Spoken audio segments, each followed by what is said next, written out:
கர்த்தர் தந்த வார்த்தையை நாம் கேட்கலாம். நெகேமியா தீர்க்கதரிசன புஸ்தகம், நெகேமியாவின் புஸ்தகம், அதனுடைய 6வது அதிகாரம். நெகேமியா 6வது அதிகாரம், அதனுடைய 16வது வசனத்தை நான் வாசிக்கிறேன். நெகேமியா 6வது அதிகாரம் 16வது வசனம். எல்லாரும் எடுத்தீங்கன்னா எல்லாரும் சேர்ந்தே வாசிக்கலாம். எல்லாரும் எடுத்துட்டீங்களா? 610வது பக்கம். ஆமென். நெகேமியா 6:16 சேர்ந்து வாசிக்கலாமா? எங்கள் பகைஞர் எல்லாரும் அதை கேட்ட போதும், எங்கள் சுற்றுப்புறத்தாராகிய புறஜாதியான அனைவரும் கண்ட போதும் மிகவும் முனையற்று போய் இந்த கிரியை எங்கள் தேவனால் கைகூடி வந்ததென்று அறிந்தார்கள். கரங்களை உயர்த்தி சத்தமா ஆமென் சொல்லுவோமா? இந்த கிரியை எங்கள் தேவனால் கைகூடி வந்ததென்று அறிந்தார்கள். Amen. They realized this work had been done with the help of our God. எல்லாரும் அறிந்து கொண்டார்கள். ஆமென்.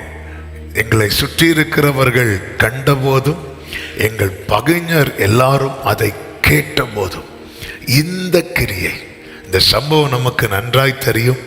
எருசலேமின் அலங்கம் இடிக்கப்பட்டு அதன் வாசல்கள் எல்லாம் அக்கினியால் கொளுத்தப்பட்டு மிகவும் ஒரு பாழடைந்த நிலையில தான் கர்த்தர் கொடுத்த கிருபையின்படியும் திட்டத்தின்படியும் நெகேமியா ஜனங்களை சேர்த்து கொண்டு அலங்கத்தை கெட்ட ஆரம்பிப்பார்.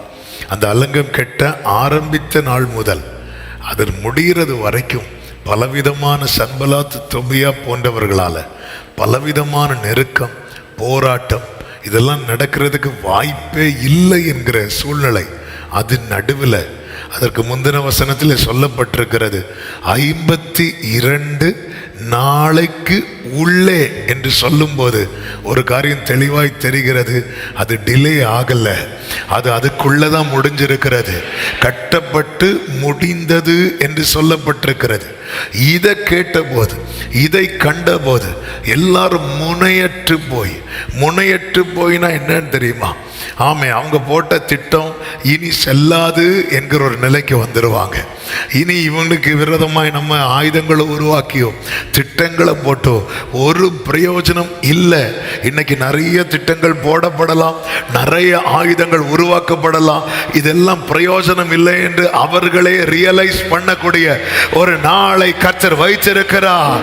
நம்புறவங்க கரங்களை உயர்த்தி ஆமென் சொல்லுங்க பார்க்கலாம். ஹல்லேலூயா.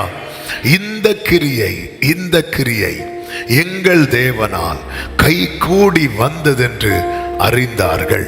நன்றாய் கவனமாய் கேளுங்கள்.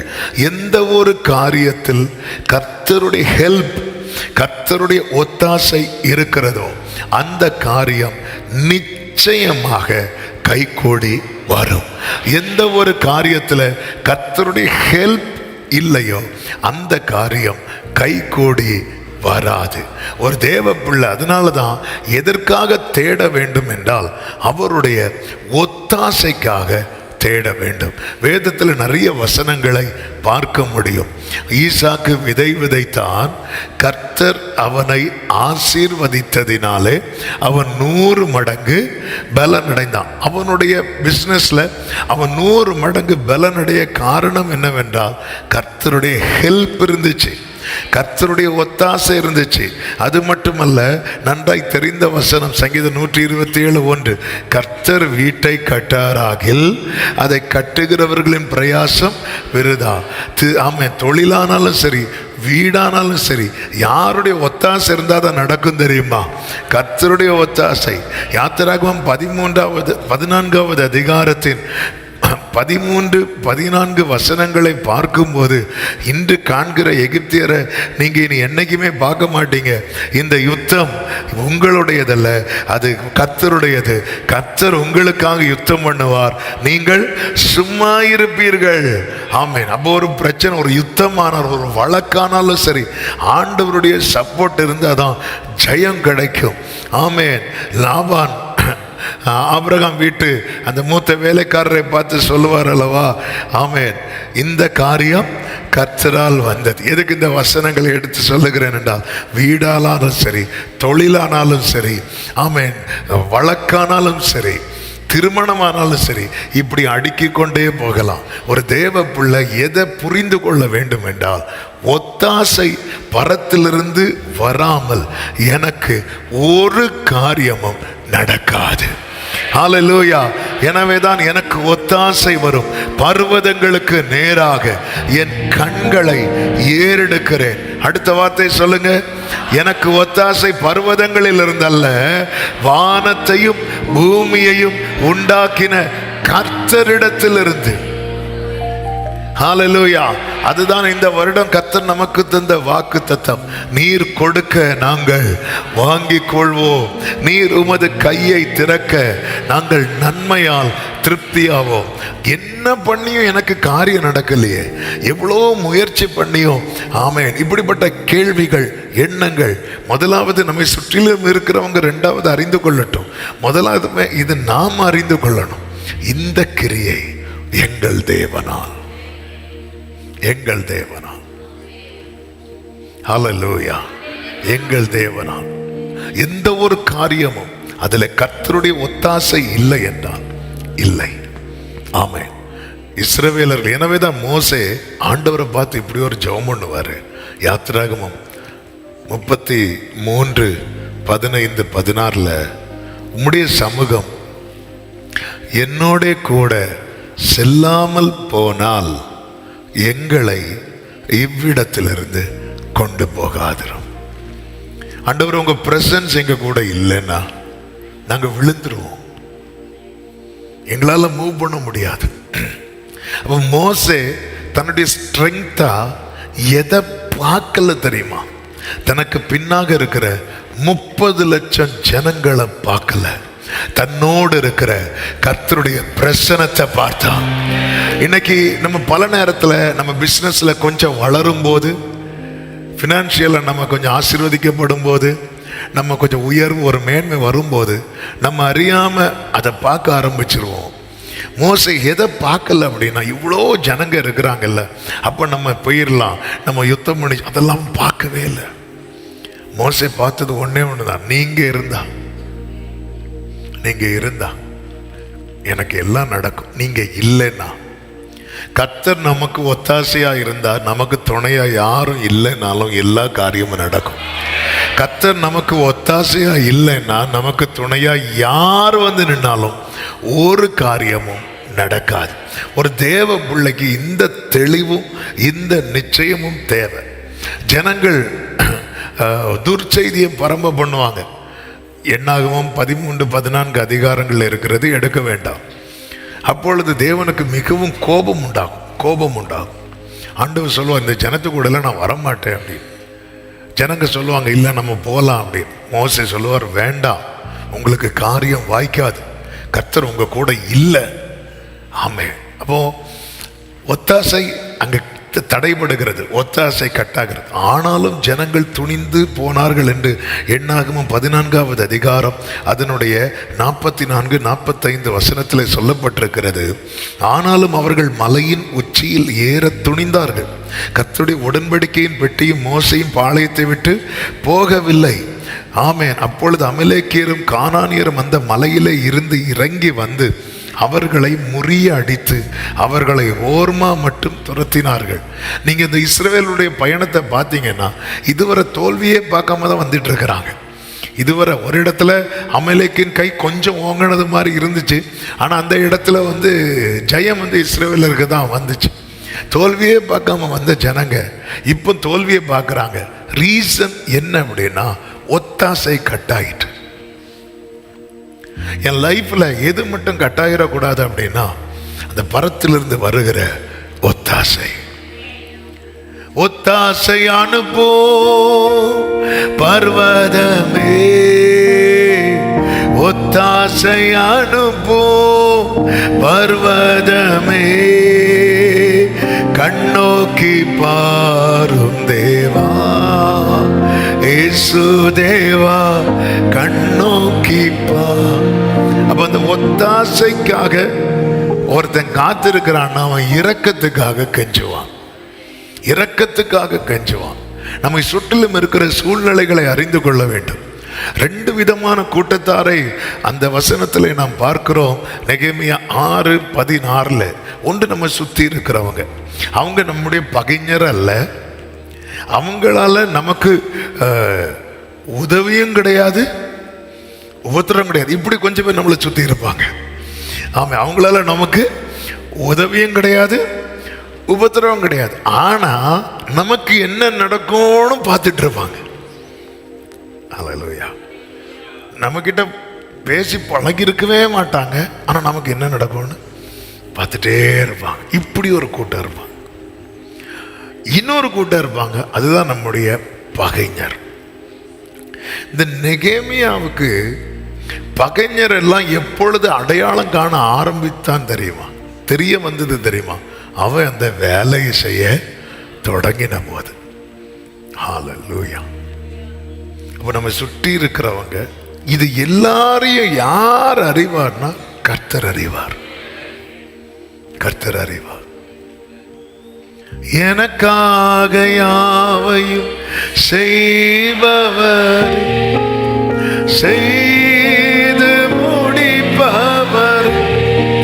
இந்த நெகேமியா செய்த காரியம் நமக்கு தெரியும். தேவ சமூகத்தில் இருந்து கர்த்தரை நோக்கி இரக்கத்துக்காய் கெஞ்சினான், இரக்கத்துக்காய் கெஞ்சினான். ஆண்டவருடைய ஃபேவர் அவன் அதுதான் நம்பணும். நெகேமியா ராஜா அரண்மனையில் ராஜாவுக்கு திராட்சரசம் எடுத்து கொடுக்கிறவன். அவன் ஒரு இதில் கமிட்டாக இருக்கிறான். அவன் நினைச்சாலும் அலங்கத்தில் யோசிக்கவே முடியாது. ஆனால் அவன் என்ன பிலீவ் பண்ணான் அப்படின்னா, எனக்கு ஆண்டவருடைய ஃபேவர் இருந்தால் இது சக்சஸ் ஆயிரும், இந்த வேலை தோல்வியில் முடியாது, இந்த காரியம் எனக்கு வாய்க்கப்படும். ஆண்டவருடைய ஃபேவரை தேடுறான். ஆமென், ஆண்டவருடைய ஃபேவரை தேடுறான்.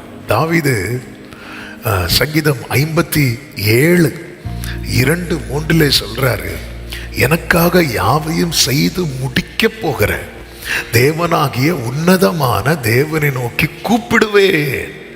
அப்பொழுது அவர் என்ன செய்வாரா?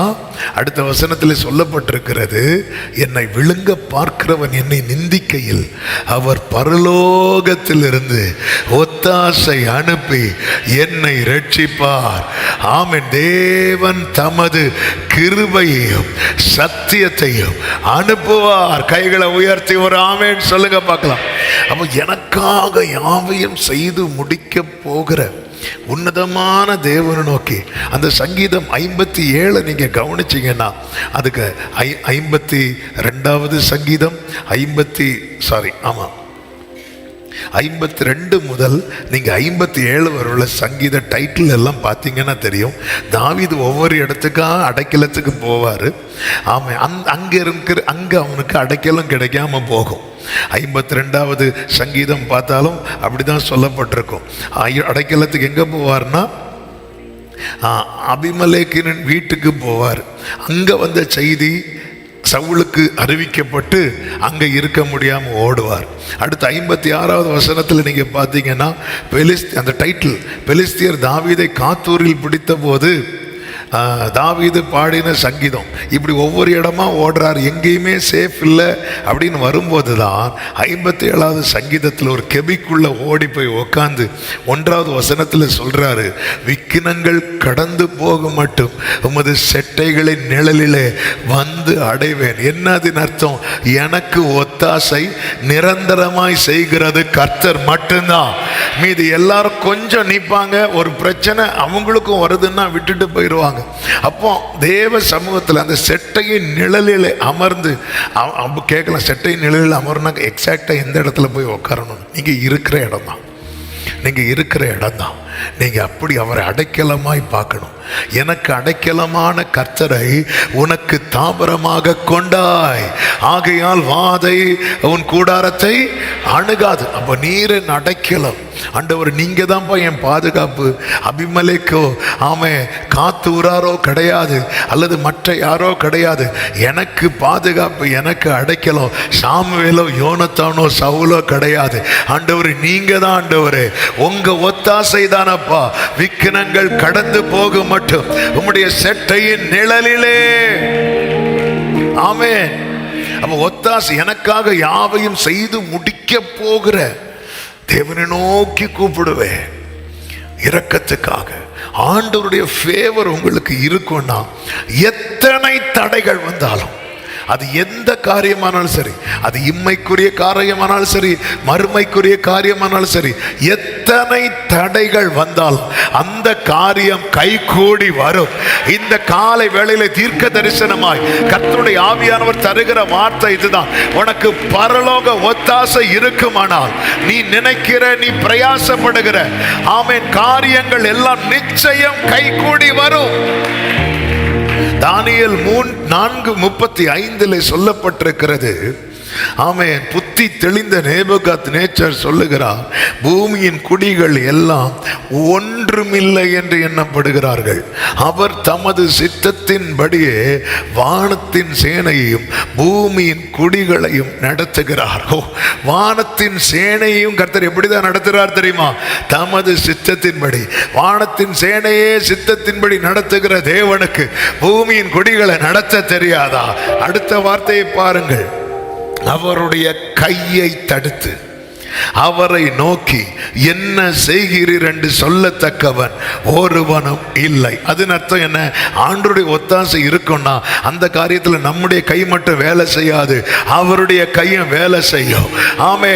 சன்பலாத்தும் தோபியாவும் ஒருவேளை நெகேமியா கையை தடுக்க முடியலாம், ஆனா நெகேமியாவுக்கு உதவியா இருக்கிற கர்த்தரின் கையை தடுக்க முடியாது. எனவே ஒரு தேவ பிள்ளை இதுலதான் பல நேரத்தில் இவங்க தடுத்துருவாங்க. இதுக்கு மேல நம்மள முன்னேற விட மாட்டாங்க. இன்னைக்கு நிறைய இடத்துல மனுஷரை இப்படி பெரிய பர்வதமாய் வைத்திருக்கிறோம். ஒரு தேவ பிள்ளைக்கு பரலோக ஒத்தாசை இருக்கும்னா அந்த தேவ பிள்ளை தைரியமாய் சொல்லுவான், ஏ பெரிய பர்வதமே நீ எம்மாத்திரம் செருபாபேலுக்கு முன்பதாக சமபூமியாவாய். எத்தனை எதிர்ப்புகள் தடைகள் வந்தாலும் ஒரு தேவ பிள்ளை அறிந்து கொள்ள வேண்டும், உலகத்தில் இருப்பவனிலும் எந்த சன்பலாத்து தோபியாவை பார்க்கிலும் என்னோடு இருக்கிறவர் பெரியவர். ஆமென் சொல்லுங்க பார்க்கலாம். G major. Thank you Jesus. ஓ பெரியவர் எனக்குள்ளே, மிகவும் பெரியவர் எனக்குள்ளே. சொல்லுங்க, பெரியவர் எனக்குள்ளே. ஆமென். ஒருவராய் அதிசயம் செய்த பெரியவர் எனக்குள்ளே, ஒருவராய் பெரிய அதிசயம் செய்த ஓ இயேசு பெரியவரே, இயேசு பெரியவரே, இன்னும் என்றும் ஜீவிக்கின்ற.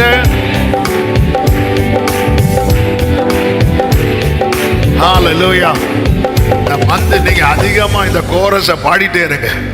பெரியவர் எனக்குள்ளே, பெரியவர் எனக்குள்ளே. சன்பலாத்து தோபியா எதிராக நிக்கிறாங்களா? சொல்லுங்க, பெரியவர் எனக்குள்ளே, பெரியவர் எனக்குள்ளே. அந்த கூட்டத்தில் கோலியாத் இருந்தாலும் பெரியவர் எனக்குள்ளே, அந்த கூட்டத்தில் பார்வோன் இருந்தாலும் பெரியவர் எனக்குள்ளே, அந்த கூட்டத்தில் எந்த வல்லமை இருந்தாலும் பெரியவர் எனக்குள்ளே, பெரியவர் எனக்குள்ளே, மிகவும் பெரியவர் எனக்குள்ளே.